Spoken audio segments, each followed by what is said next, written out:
Pasikabinkime sushi burgeris. Nerealiai skanu, beprotiškai lengvai, pavyks iš pirmo karto, o kas svarbiausia, jūs galite dėti į jį viską, ką jūs mėgstate. Norite krevetės, norite lašišą, norite krabų lazdeles ir tobulai pavyks.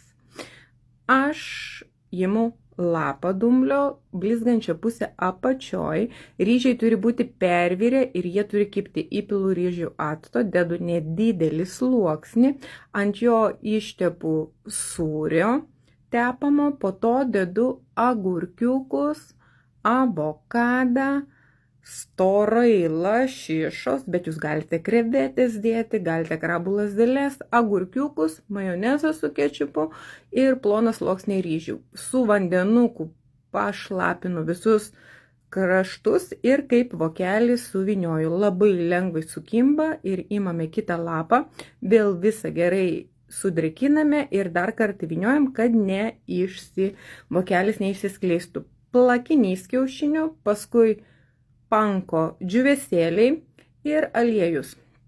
Į plakinimą kaluoju, džiūvėsėliais apibarstau ir iškepu. Skanaus pavyks visom.